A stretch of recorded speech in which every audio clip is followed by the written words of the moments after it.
아멘. 예, 오늘은 부부의 세계, 이 비밀이 크도다라는 제목으로 함께 말씀을 나누겠습니다. 여러분, 오늘이 어떤 날인지 아시나요? 달력을 보면 부부의 날로 나옵니다. 부부의 날. 오늘이 부부의 날로 지정된 이유를 제가 좀 살펴보니까 놀라운 사실들이 몇 가지가 있더라고요. 우선 이 날은 2007년도부터 부부의 해체를 막아야 고령화 또 청소년들을 어떤 문제들 그걸 막을 수 있다는 취지로 제정된 대통령령 공식 법정 기념일입니다.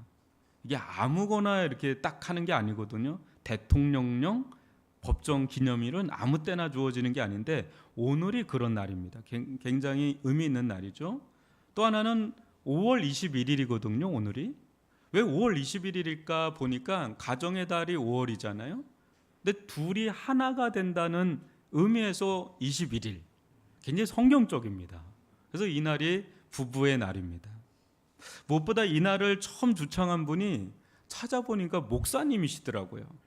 1995년에 건재도 목사님이 어린이날 어린이 한 명의 어린이가 인터뷰하는 장면을 봤는데 우리 엄마 아빠가 함께 사는 게 소원이에요, 이런 인터뷰가 있었나 봐요. 그거를 보고 너무 충격을 받아서 부부의 날 운동을 1995년부터 하다가 이게 법정 제정일이 된 게 2007년도. 그러니까 그렇게 이어져 오면서 오늘 공식 부부의 날이 된 게 오늘입니다. 굉장히 의미가 있죠. 근데 목사님이 또 이걸 주창했다는 거가 되게 또 의미가 있더라고요. 그러나 부부의 날을 제정한 것이 무색하리 마치 작년 우리나라 이혼 건수가 여러분 몇 건인지 아세요? 9만 3천 건입니다. 결혼 건수가 19만 2천 건이거든요. 제가 이 비율을 따져보니까 거의 절반에 해당하더라고요. 그러니까 한마디로 여러분 결혼한 가정의 절반이 이혼을 한다고 보면 될 정도로 우리나라의 이혼율이 굉장히 높습니다. 이 중에 30년 넘게 결혼 생활을 유지하다가 항원 이혼한 건이 15,700건, 전체 이혼 비율의 16.8%를 차지하는데 이게 계속 는다고 하니까 거의 20%에 가까운 항원 이혼이 되고 있다는 건 또 이 시대 사회의 흐름이 바뀌고 있는 겁니다. 옛날 어르신들은 화병이 생기더라도 아이들을 봐서 꾹꾹 참으면서 가정을 건사했다면 요즘에 5, 60대 되시는 분들도 더 이상 이제 자녀 때문에 자기의 인생을 희생하는 흐름이 아닙니다. 자녀도 이제 키울 만큼 키우고 뭐 독립시키거나 결혼하거나 하고 나면 뭐 죄송한 표현이지만 이제 저 인간하고는 내가 평생 사는 이 남은 인생은 이제 내 마음대로 내가 하고 싶은 거 하면서 살겠다 하면서 부부의 연을 가감하게 정리하는 이들이 많아졌습니다. 우리 주변에는 없는지 몰라도 이렇게 비율이 있는 거 보면 한다는 거 아니겠어요? 한평생을 여러분 부부로 해로한다는 거, 이제는 이 시대는 그게 놀라운 일이 되어버렸습니다. 옛날에는 다 그런 줄 알았는데 이게 쉽지 않구나, 이런 그런 시대가 돼버린 거예요. 여러분 살아가는 데는 상당한 힘이 필요합니다. 여러분 자살하는 대부분의 사람들이 하는 말이 뭐예요? 유서에 뭐라고 쓰죠? 대부분 똑같은 말씀입니다. 이젠 쉬고 싶다. 이젠 쉬고 싶다. 이게 뭡니까? 살아가는 것 자체가 알게 모르게 엄청나게 힘이 들어가는 거예요. 에너지가 들어가는 거예요. 여러분 나 혼자 살아가는데도 이렇게 에너지가 들어가는데 생전 잘 모르는 남녀가 만나서 살아간다? 이거는 엄청난 에너지가 들어가는 거예요. 그냥 같이 산다는 것 자체가 힘이 들어가는데 거기에 자녀가 태어난다? 자녀도 하나가 아니고 둘이다? 이건 또 다른 에너지가 들어가고요. 거기에 이제는 나이가 들고 손주까지 생기면 이거는 엄청난 에너지가 들어가서 그냥 손주까지 보고 있는 어르신들은 그냥 존경받아야 돼요. 우리 존경의 박수 한번 올릴까요? 그냥 존경스러운 겁니다. 대단한 힘이 들어가요, 이게. 저는 학창 시절에 몸이 좋지 않아서 결혼이나 자녀에 대한 생각을 하기가 좀 힘들었습니다. 왜 이렇게 알겠습니다. 그래서 한때 저는 독신의 어떤 은사를 간절하게 구했던 적이 있습니다. 이게 내가 결혼은 안 될 것 같고 그런 독신의 은사를 달라고 막 기도한 적이 있었는데 하나님께 기도를 했어요. 하나님, 저 결혼하는 것이 하나님의 뜻입니까? 아닙니까? 근데 하나님께서 그런 마음을 주시는 거예요. 너를 향한 나의 뜻은 독신이 아니라 결혼이란다. 이런 마음을 주시더라고요. 그리고 만난 사람이 처자가 제 아내입니다. 너무 감사하죠. 어느 때는 저는 그런 생각을 할 때가 있어요. 내 한 몸 건사하기도 힘들었던 자거든요, 저는. 그런데 이제 가정을 이루고 더군다나 아이를 낳고 이렇게 살아간다는 것이 여러분들은 잘 모르겠어요. 워낙 능력도 있고 워낙 잘나신 분들이라서 잘 모르겠는데 저는 지금도 놀래요. 그냥 저를 그 학창 시절에 저를 본 사람들은 저만 보면 그냥 놀래요. 네가 어떻게 결혼하고 어떻게 애를 낳고 살고 있느냐, 이거 자체로 기적 같은 느낌을 받거든요. 하나의 은혜라고 생각이 듭니다. 얼마 전에 주례를 하면서 새롭게 보이는 게 혼인 서약문이었어요. 제가 주례를 꽤 많이 섰거든요. 근데 요번에 주례는 너무 달랐어요, 느낌이. 거기 혼인 서약문 여러분 아시나요? 내용? 아마 결혼한 지 얼마 안 되신 분은 알 수도 있는데, 신랑 누구누구군은 그대가 지금 앞에 서 있는 신부 누구누구 양을 하나님께서 짝져 주신 아내로 맞이하여 기쁠 때나 슬플 때나, 건강하거나 병들거나 또 부유하거나 가난하게 되는 모든 경우에도 아내를 사랑하고 존중히 여기며 도와주고 보호하며 진실한 남편으로서 일정한 부부의 대의와 정조를 지키기로 서약하십니까? 이거 얘기하면 형제들은 아멘 막 이럽니다. 그게 무슨 얘기인지도 모르고, 이게 얼마나 힘든 얘기인데 그걸 아멘하고 있어요. 근데 20년이 지나서 제가 결혼한 지 한 20년쯤 됐는데 이 서약문을 제가 최근에 또 본 거예요. 와, 이거 무거운 거구나. 이거 가벼운 게 아니구나. 여러분, 좋을 때뿐 아니라 정말 힘들고 고통스러운 시간에도 배우자를 위해서 희생하며 사랑할 수 있을까? 세월이 지나면 지날수록 이는 결코 쉬운 일이 아님을 뼈저리게 느낍니다. 그러나 우리는 아무것도 모른 채 결혼했죠. 또 아무것도 모른 채 애 낳고 정신없이 살아가면서 점점 깨닫기 시작하죠. 이거 장난이 아니구나. 결혼이 장난이 아니구나. 이거를 깨닫는 순간에 이미 결혼한 지 좀 됐어요. 이건 돌릴 수도 없고 이런 시간을 우리가 갑니다. 어느덧 여러분 검은 머리 팥불이 되어가는 모습을 보면서 이제는 사랑을 넘어서 뭐라 그러죠? 불굴의 정으로 산다 그러죠. 이제 무슨 사랑이냐, 정으로 사는 거지, 막 이런 이야기를 하면서 이제 동지애로 살아갑니다. 어느 순간 되면 이제 동지애로 살아가는 게 부부예요. 아내들은 여리여리한 아가씨가 아닌 어느 순간 이제 여전사다운 면모를 갖추기 시작하면서 용맹스럽기까지 합니다. 길거리에서도 막 크게 얘기할 수 있는 사람들이 우리 아내들입니다. 어떤 위협이 되면 큰 소리로 막 이야기를 하고요. 또 어느 순간에 아내의 목소리가 여리여리한 목소리가 아니라 호방한 목소리, 호탕한 웃음소리.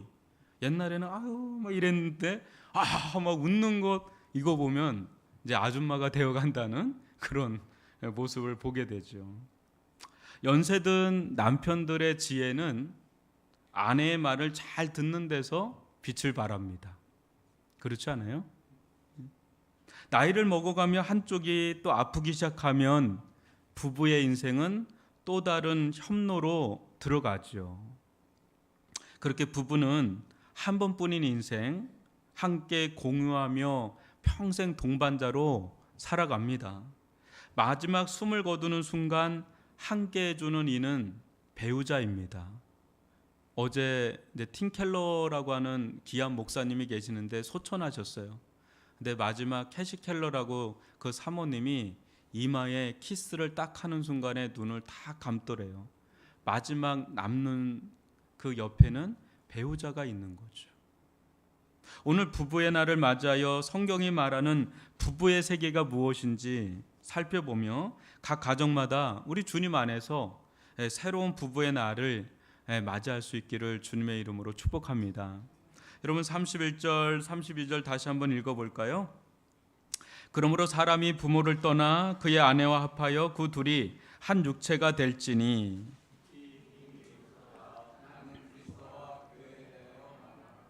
예. 결혼은 떠남과 연합의 가정입니다. 동물왕국을 여러분 저는 가끔 보면 어느 정도 이렇게 성체가 되는 동물들이 어느 순간에 그 무리에서 떠나서 새로운 자기만의 무리를 형성하는 그런 장면들을 이렇게 보면서 우리의 인생을 좀 보게 됩니다. 여러분 하나님은 창조 시부터 떠남과 연합이란 이 두 가지를 통해서 세상이 존속하도록 그렇게 만드셨어요. 우리들도 어느 정도 장성한 나이가 되면 부모를 떠나서 독립합니다. 이때 뭐 떠난다는 것은 뭐 연을 끊는다, 관계를 끊는다는 그런 의미가 아니라 부모를 이제 의존하여 사는 데서 이제 자립하여 산다는 거죠. 내 스스로 이제 자립하여 산다는 거죠. 그때 떠남은 어때요? 새로운 만남으로 이어지죠. 그 만남이 어떤 남편이 될 수가 있고 또 아내가 될 수가 있습니다. 그러면서 새 가정을 이루죠. 새 가정을 이뤄서 또 자녀를 낳습니다. 그 자녀들은 어느 정도 또 나이가 들고 장성하면 또 떠나죠. 그리고 또 누군가를 만나고 연합하고 가정을 이루면서 그렇게 인류는 그렇게 존속되어 왔습니다. 그런데 이 평범한 자연의 이치를 오늘 사도 바울은 전혀 다른 관점으로 이 부분을 보는데요. 여러분 32절 보면 이런 말씀이 또 나오죠. 이 비밀이 크도다 나는 그리스도와 교회에 대하여 말하노라. 이 무슨 말입니까? 가정, 특히 이 부부의 세계를 이해하게 하다 말고 지금 나는 그리스도와 교회에 대해 말한다 합니다. 생뚱맞은 그런 말처럼 보이죠. 어떻게 교회의 부부 이야기가 그리스도와 교회 이야기가 될 수 있는지 우리는 이 부분을 좀 오늘 살펴보려고 하는 것이에요. 여러분 인간은 매우 독특하고 특별한 존재예요. 어떤 면을 보면 매우 동물적인 요소가 있죠. 동물과 굉장히 흡사한 면이 있지만 전혀 다른 요소가 있습니다. 인간의 전혀 다른 요소를 우리는 뭐라 그러죠? 이성적인 존재다, 도덕적인 존재다, 영적인 존재다 그래요. 동물은 감각과 본능을 따라서 살아간다면 인간은 자유의지를 따라서 살아가는 그런 만물의 영장이죠. 성경은 이를 하나님의 형상을 따라 창조된 존재라고 봅니다. 하나님의 형상을 따라 지음받았다는 것, 그게 뭐죠? 하나님을 원판으로 삼아서 본따 지었다라는 의미에서 하나님의 형상을 따라 지음받은 존재라고 부르는 거예요. 여러분 하나님은 어떤 분이십니까? 우리가 믿는 하나님은 어떤 분이십니까? 하나님을 보통 삼위일체 하나님이라고 부릅니다. 하나님은 한 하나님이지만 성부, 성자, 성령 삼위로 구분된 하나님이라고 우리는 믿습니다. 이것을 우리는 다 헤아릴 수가 없는 하나님의 신비이고 이것은 우리가 아우구스티누스의 말처럼 그냥 믿음으로 이해할 뿐입니다. 믿음으로 받아들이는 거죠.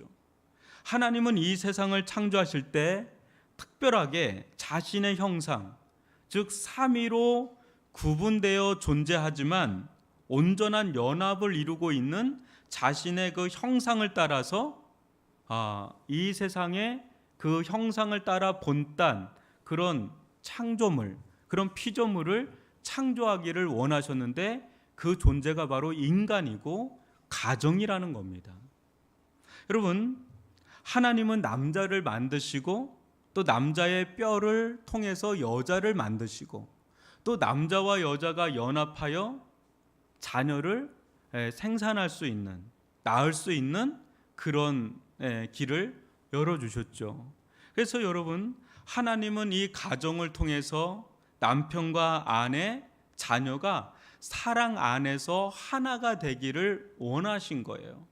여러분, 우리 남자와 여자가 사랑하고 또 부모의 사랑을 통해서 자녀가 사랑을 받으면서 온 가족이 사랑 안에서 하나가 될 때 하나님은 당신의 영광이 그 가정 가운데 스며 있는 것을 보시고 너무 기뻐하시는 거예요. 세상 사람들은 그냥 때가 되면 그냥 가정을 이룬다고 생각할지 모르지만 하나님은 당신의 그 모양을 따라서 우리 가정을, 남자와 여자와 가정을 이렇게 창조하시고 그것을 보실 때 너무 기뻐하시는, 그래서 가정을 창조하신 거거든요. 그렇기 때문에 가정은 때가 되면 동물들이 짝짓기 하듯이 두 남녀가 만나서 자식을 낳는 것이 아니라 하나님의, 삼위 하나님의 그 연합, 즉 사랑 안에서 온전히 하나됨을 보여주는 영광의 통로임을 알아야 하는 거죠. 그러나 가정 안에는 이보다 더 깊은 비밀이 숨겨 있는데요, 그것은 예수 그리스도와 교회와의 관계입니다. 제가 지금까지 이야기한 것은 창조의 관점으로 우리의 가정을 설명한 것이라면, 오늘 우리가 보는 말씀에서는 사도 바울은 창조의 관점을 넘어서서 구원의 관점으로 이 가정을 보여주고 있는데, 구원의 관점으로 보자면 가정은 예수 그리스도와 우리, 즉 교회와의 관계를 가장 잘 보여주는 창문으로, 또 해석서로 이 가정을 말하고 있습니다. 여러분, 생판 모르는 남자와 여자가 어느 순간 기이한 만남 속에 만나서 사랑을 합니다. 근데 여러분, 사랑을 한다고 다 결실을 하나요? 또 그 가운데 헤어지기도 하고 또 다른 만남을 갖기도 하지만 어느 순간에 정말 사랑하는 사람을 만나고 이 사람과 결혼해야 되겠다 하면서 결실을 맺고 가정을 이룹니다. 이 모든 가정들이 너무 신기한 겁니다. 어느 하늘에서 이 사람이 있었는지도 모르는 사람, 그 남녀가 때가 돼서 만나서 결혼을 한다는 건 정말 모래 아래서 바늘찾기처럼 힘든 건데, 그렇게 만남이 이루어져서 우리는 가정을 이룹니다. 결혼은 여러분, 부부를 모든 영역에서 하나 되게 만들죠. 부부가 갈라서면 남남이라고 하지만 여러분, 부부의 연을 가질 때를 보면 세상 그 어떤 관계보다도 부부는 가장 밀접한 아주 하나 되는 그런 관계를 갖는 유일한 겁니다. 여러분, 우정도 끈끈하거든요. 남자와 남자, 그 여자와 여자, 이 우정도 끈끈한데 부부의 그 깊은 관계까지 갈 수는 없어요. 부부는 너무너무 깊어요. 여러분, 부부간의 사랑이 더 깊어지면 어떻죠? 부부간의 사랑이 깊어지면 온전한 연합을 이루는데 그 속에서 교제가 이루어지고 교통이 이루어지고 교류가 이루어지고, 요즘에는 이런 게 고민이다 그러더라고요. 명의를 누굴 걸로 할 거냐. 근데 최근 트렌드는 공동명의입니다. 여러분도 잘 알아두세요. 공동명의예요. 근데 이런 것서부터 해서 경제적인, 정서적인, 인격적인 모든 게 그냥 하나를 이룰 수 있는 관계가 부부관계예요. 근데 여러분, 또 우리가 그런 이야기를 하잖아요. 부부로 오래 살아가다 보면 닮아간다고. 근데 여러분, 결혼하고 한 6개월 지나면 깨닫는 게 하나가 있어요. 너무 다르다. 너무 좋아가지고 결혼했지만 한 6개월만 지나면 깨달아요. 이게 너무 다르다. 달라도 이렇게 다를까? 더 다를 때는 언제냐면 애 낳기 시작할 때부터 또 달라요. 이렇게 애를 양육하고 키우고 할 때 또 생각과 가치관이 너무 다르고, 시댁 문제로 다르고, 친족 문제로 다르고, 부모님 문제로 다르고, 거기서 막 다투고 그러면서 생각도 다르고 막 이게 너무 그런 걸 경험을 합니다. 계속 살아야 되나, 이 위기도 막 오고 그래요. 근데 10년, 20년 지나다 보면 여러분 어떻죠?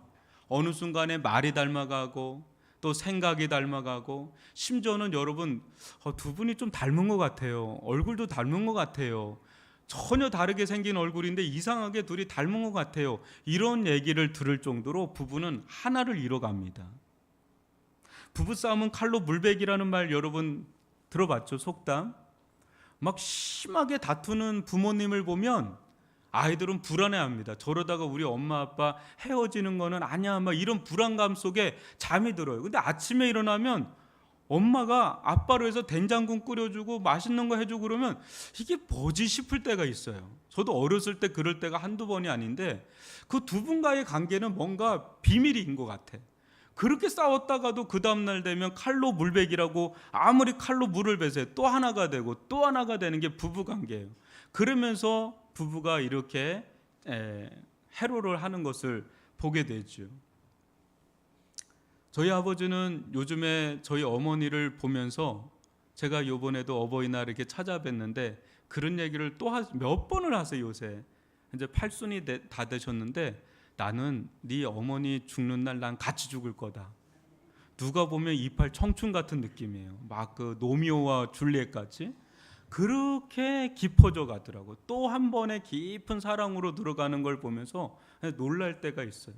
그렇게 남편과 아내 이 부부 관계는 뗄래야 뗄 수가 없어요. 너무 깊어요. 여러분, 예수 그리스도와 우리의 관계를 이 세상 관계 중에 가장 잘 보여주는 것이 바로 이 부부 관계다라고 보는 겁니다. 성경에서 예수님을 보통 어떤 분으로 표현하죠? 신랑 되신 예수님. 교회인 우리를 뭐로 표현하죠? 신부 되신 교회, 신부로 표현을 합니다. 여러분, 신랑 되신 예수님과 신부인 우리가 한 몸을 이룬다. 이거는 너무너무 놀라운 거예요. 여러분, 옆에 있는 남편 한번 바라보실까요? 어떻게 보입니까? 옆에 있는 아내를 한번 바라보실까요? 어떻게 보입니까? 왜 안 보고 계세요? 이런 생각 들지 않아요? 야, 어떻게 이런 아내를 내가 얻을 수 있을까? 어떻게 이런 남편을 얻을 수 있을까? 뭐 이런 생각 들지 않아요? 나한테 너무 가분한 사람이다.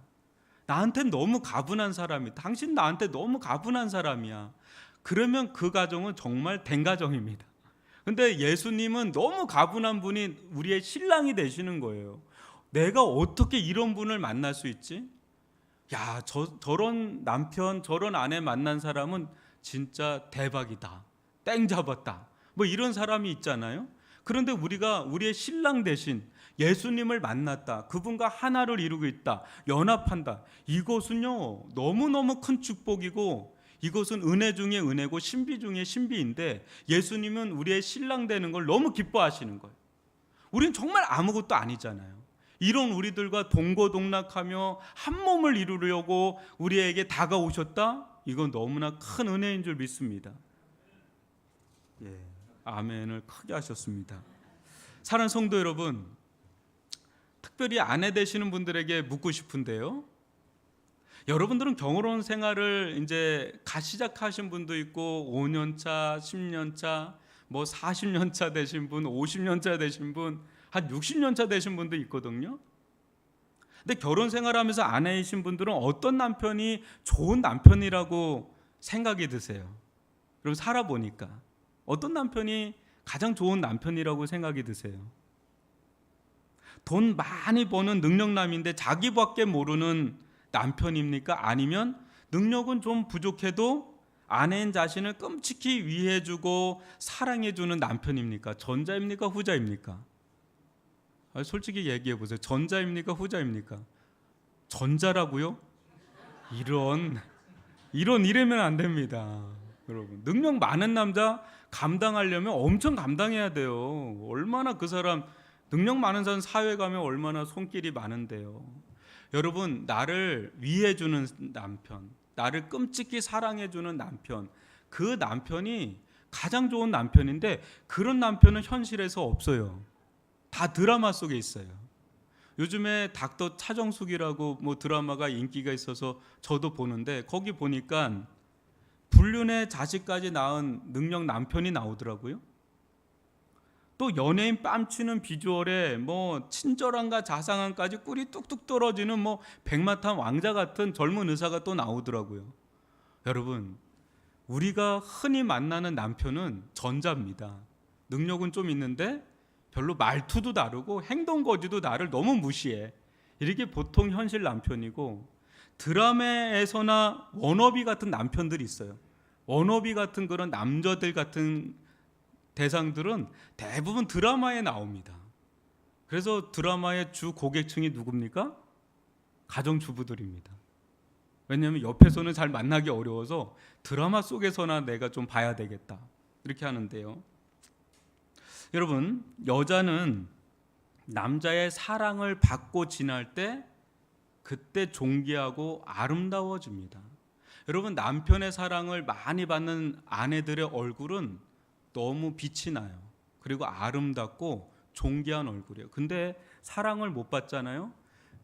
그 빛이 사라져요. 여러분, 정말 돈도 많이 벌어다 주고 그래야 되지만 사랑을 듬뿍 주시기를 바랍니다. 그래야 아내의 얼굴이, 안해가 뭔지 알아요? 아내가 집안의 해라는 의미에서 아내인 겁니다. 아내가 밝아야 집안이 밝은 겁니다. 그런 은혜가 있기를 바랍니다. 남편들이 우렁차게 해야 되는데 그냥 그래요. 여러분, 근데 우리 남편의 사랑은 아무리 사랑해도 불완전한 사랑입니다. 완전한 사랑을 보여주는 이는 예수 그리스도이십니다. 심지어 예수님은 호세아서에서 보듯이 창녀처럼 집 나가서 외간 남자와 바람을 피우고 한 번 피운 게 아니라 또 피운 그 아내를 다시금 또 다시금 맞아들이는 이해할 수 없는 정도로 사랑하는 신랑으로 나옵니다.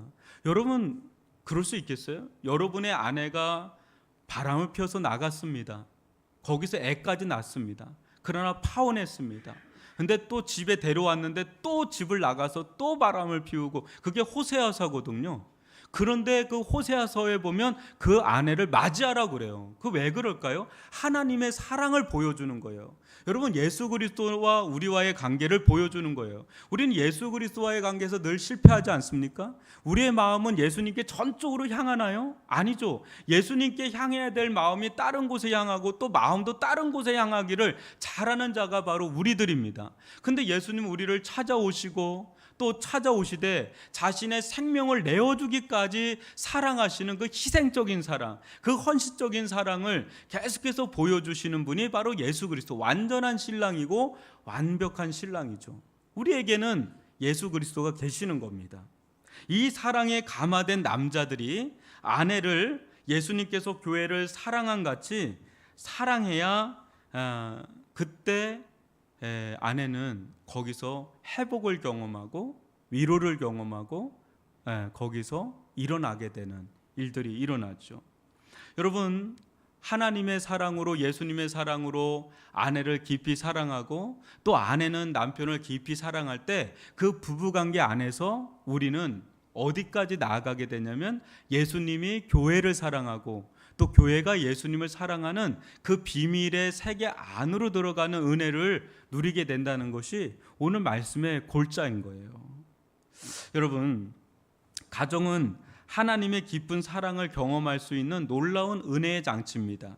에베소 5장 25절을 보면 남편들아 아내 사랑하기를 그리스도께서 교회를 사랑하시고 그 교회를 위하여 자신을 주신 같이 하라, 이렇게 말씀이 나옵니다. 1세기 당시에 이 말씀이 주어졌다는 건 너무 충격입니다. 여러분, 1세기는 가부장적인 사회 아닙니까? 남녀가 중심이 됩니다. 그런 남성들에게 여성들은 숫자를 치지 않았어요, 이때 당시에. 그런데 이런 여성들에게 자신을 헌신적으로, 그 아내를 헌신적으로 사랑하라, 아내를 희생적으로 사랑하라, 이것은요 있을 수가 없는 아주 충격적인 가르침이에요. 혁명적인 가르침이라고요. 오늘날 남자와 여자가 많이 평등해졌잖아요. 많이 대등해졌잖아요. 그럼에도 오늘날 이 말씀을 실천한다는 것은 매우 어렵습니다. 제가 교회를 섬기면서 많은 여성도들을 만납니다. 여성도들을 만날 때 주로 외믿음, 그러니까 여자분만 교회 나오는 그런 성도들을 만나서 이야기하면 소가리를 하고 있는 그런 여집사님들이 한두 명이 아니에요. 막 말 들어보면 막 속이 상하고 내가 화가 나요. 그러면서 제가 깨달은 게 뭐냐면 이 통계입니다. 남자만 잘하면 되는구나, 남편만 잘하면 가정은 되는구나, 이거를 제가 통계학적으로 깨달았습니다. 물론 남편 이야기도 제가 들어봐야 돼요. 양자 다 들어봐야 되는데 제가 주로 듣는 건 여성도들이니까 화가 나요. 같은 남자지만 아니 이거를 왜 이렇게 할까 막 이렇게 생각이 드는데 어떤 남편만 잘하면 되는데 여러분 그게 쉽지 않아요. 여러분 하나님의 은혜로 변화받은 남편들이 있어요. 하나님의 은혜로 변화받은 남편들은 아내를 인격적으로 대해줍니다. 그리고 위해줍니다. 그때 저는 우울증을 깊이 경험했던 아내가 회복되는 걸 봤어요. 그것도 여러 회복되는 걸 봤어요. 부부 세미나를 열거든요. 10주간. 이혼 2기에 있는 사람들이 와요. 그런데 10주간 가정이 어떻고 남편의 역할이 어떻고 아내의 역할이 어떻고 또 주변에 있는 이들이 막 섬겨주잖아요. 그때 이혼 2기에 있는 사람들이 다시금 회복돼서 회복되는 것을 저는 많이 봤습니다. 여러분 남편이 은혜 받잖아요. 그러면 마음에 사랑이 생겨서 아내를 위해주고 또 아내를 따뜻하게 감싸 안아주고 내가 잘못했다 그러고 또 그 발도 씻어주고 막 그러면 아내가 그냥 펑펑 울어요. 그러면서 안아주고 그러면 뭐 그 가정이 막 천국 가정이 되는데 집에 가면은요 남편이 변화되잖아요. 남자들이 변화되면 진짜 확실하게 변화돼요. 완전히 여자분들 얼굴이 막 꽃과 같이 피는데 와 이건 진짜 천국 가정이다. 그런 은혜가 우리들 가운데 임할 수 있기를 바랍니다. 지금도 잘하고 계시지만 남편들이요 더 열심히 사랑할 수 있기를 바랍니다. 아멘이 좀 죽어요. 그럴 수 있기를 바랍니다. 여러분 아내는 은혜 받은 교회가 신랑 대신 예수 그리스도께 순종하며 섬기듯이 그렇게 남편에게 복종해야 합니다. 근데 여기서 복종이란 말을 남편들이 되게 좋아하거든요. 이거 가지고 막 공격해요. 남편에게 복종하라 그랬잖아. 순종하라 그랬잖아. 성경에 이렇게 있잖아. 그런데 이것은 그냥 억압이나 어떤 굴욕적인 복종과는 다른 겁니다. 여러분 우리가 하나님의 은혜를 받으면 어떻죠? 하나님의 은혜를 깊이 받으면 그렇게 하나님이 좋아요. 하나님을 위해서 막 살고 싶고 뭐래도 하고 싶고 섬기고 싶고 막 그런 마음이 막 듭니다. 목사가 이래라 저래라 하지 않아도 그렇게 하나님을 섬기고 싶은 마음이 막 일어요.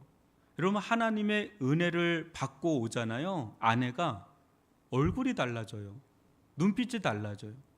나를 보면 막 바가지를 긁던 아내였는데 이상하게 나를 칭찬해주고 남편을 세워주고 아내가 좀 변해요. 그럼 무서워요.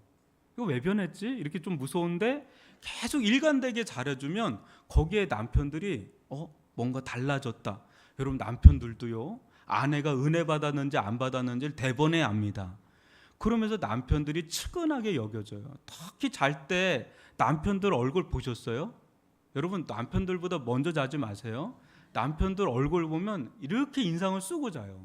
왜 그래요? 세상에 나가서 이리 치이고 저리 치이고 막 사람들한테 혼나고 막 이러면 어디 마음 둘 곳이 없어요. 이 직장 계속 가야 되나 말아야 되나 고민을 해요. 가방 하나 들고 오늘도 고민해요. 사표를 써야 되나 말아야 되나. 밑에 있는 사람들이 막 치고 올라오잖아요. 그러면 진짜 고민합니다. 이거 내가 여기서 나가라는 거야? 여기 말라는 거야? 막 그런 마음 들 때 어디 마음 둘 곳이 없어요. 근데 집에 와서도 막 핀잔 주고 남편을 존중해 주지 않잖아요. 그 남편들은요 진짜 어디 갈 곳이 없어요. 그러다 보면 또 술자리로 가서 막 속풀이를 합니다. 더 심하면 술집 여자들하고 얘기하는데 술집 여자들이 기가 막혀요. 목사님 술집 갔어요? 저는 안 갔어요. 들었는데 술집 여자들이 그렇게 아주 칭찬해주고 그렇게 갖은 애교를 떠는데 막 마음을 막 녹이는 거예요. 그럼 남자들은 또 애기같이 좋아라가지고 막 그 거짓말인 줄 아는데도 그렇게 좋아라 한다 그래요. 들었습니다. 여러분 남편의 길을 꺾으면 안 돼요. 남편의 길을 꺾으면 끝나는 거예요. 남편을 세워줘야 돼요. 다른 사람은 다 남편을 무시해도 나는 남편을 존경하고 나는 남편의 길을 세워줘야지. 그래야 남편이 쓰고요. 그래야 가정이 쓰고 그래야 그것이 여러분의 면류관이 돼요. 여러분 33절 보십시오. 그러나 너희도 각각 자기의 아내 사랑하기를 자신같이 하라. 아내도 자기 남편을 존경하라. 아내는 남편의 특별한 사랑을 먹고 자라요. 여기 여러분 꽃이 있잖아요. 꽃은 물을 줘야지 자라잖아요. 햇빛을 쪄야 자라잖아요. 아내는 꽃이에요. 아내는 남편의 사랑을 받고 자라는 거예요. 근데 남편은 뭔지 알아요? 존경이에요. 존경. 인정해주고 칭찬해주는 거. 사랑 그거 잘 안 해줘도 돼요. 남편은 인정해주잖아요. 그럼 갑자기 힘이 나요. 그리고 칭찬해주잖아요. 갑자기 힘이 나요. 없던 힘도. 존경해주잖아요. 갑자기 기가 살아요. 그 힘으로 살아가는 거예요. 그래서 성경이 이게 정답입니다. 성경이 정답이에요. 누가 뭐라 해도 내 아내를 사랑하고 내 남편을 존경하길 바랍니다. 비교하지 마세요. 저 남편 얼마나 멋있어 하면서 자기 남편 보니까 아우 저 인간 이렇게 하면 안 돼요. 내 남편이 최고예요. 내 아내가 최고예요. 비교하는 순간에 행복의 파랑새는 떠나가요. 그냥 하나님께서 이 사람 최고의 사람 보내줬다라고 계속해서 여기시기를 바랍니다. 그게 행복의 길인 줄 믿습니다. 여러분들 가운데 굉장히 동의를 안 하는 분 한두 분 있어요. 계속 얘기합니다. 저는 우리 교회에 연세 드신 부부들을 봅니다. 정말 보기 좋고 부럽고 존경스럽습니다. 한평생 부부로 산다는 거 결코 쉬운 일이 아니에요. 그간에 인생의 풍파를 다 지내는데 연세 드셔서 아내를 끔찍히 사랑하는 남편들을 봅니다. 또 남편을 위해주는 아내를 봅니다. 연세가 드셨는데. 그런데 두 손 꼭 잡고 산책을 하면서 아내의 손을 붙잡고 아내가 힘들면 조금 기다려주고 또 손잡고 불륜 아닙니다. 손잡고 또 도란도란 이야기하고 같이 위해주고 남편들 끝까지 복양하듯이 이렇게 세워주는 또 새벽에 일어나서 같이 새벽기도 드리고 기도해주고 이렇게 하루하루 지내는 우리 노부부들이 계세요. 근데 그분들을 보면 존경스러워요. 그리고 부럽고 나도 나이 들면 저렇게 될 수 있을까? 그러면서 기도하게 되고 여러분들 근데 그 모습을요 후배들이 봐요. 젊은 가정들이 봐요. 그 어깨 넘어 봐요. 본받는 거죠. 그러면서 여러분 젊은 가정들 특히 아기들 한 3살 4살 되는 그 시기에 그러니까 결혼 10년 안에 있는 부부들 있죠. 결혼한 지 10년 안에 가장 위기의 시간을 보내고 있거든요. 두 사람도 안 맞고 애들 키우는 것도 너무 힘들고 직장 생활도 막 자리 잡아가야 되고 가장 힘든 게 결혼 10년이에요. 근데 그거 잘 극복하고 서로 연합하고 또 20년, 30년 되잖아요. 정말 깊어져요. 그러면 아내가 가장 좋고 남편이 가장 좋고 이제는 부부를 넘어서 친구가 되고 이야기를 나누면 아하면 아가 되고 어하면 어가 되고 얼굴만 봐도 그냥 좋고 많은 말 하지 않아도 좋고 그런 시기로 들어가잖아요. 그게 부부고요. 그 부부 안에서 주어지는 하나님께서 주시는 놀라운 은혜, 사랑, 선물들이 꽤 많습니다. 전 우리 앞에 계신 여러분 이 남편들 3분 있거든요. 우리 김팔룡 장로님, 강현철 장로님, 임석순 집사님, 제가 호명 안 한 분들 죄송하지만 정말 저는 너무너무 복 받았어요. 이 아내분들은, 권사님들은. 근데 이분들이 이렇게 되기까지 많이 기도해 주셨죠. 근데 어느 순간에 아내 손잡고 같이 다니고 위해주고 이런 모습 보면 얼마나 저는 존경스럽고 귀한지 모릅니다. 이런 은혜가 여러분 이 시대에 그거 자체가 이 가정이 붕괴되는 시대잖아요. 얼마나 표적 같은 사인이 되는 일인지 모릅니다. 그런 은혜를 우리 젊은 가정들도 많이 누리시고 해로하는, 그래서 평생의 가정 안에 두신, 부부의 관계 안에 두신 하나님의 그 비밀을 마음껏 누릴 수 있기를 주님의 이름으로 축복합니다. 기도하겠습니다. 사랑의 하나님 아버지,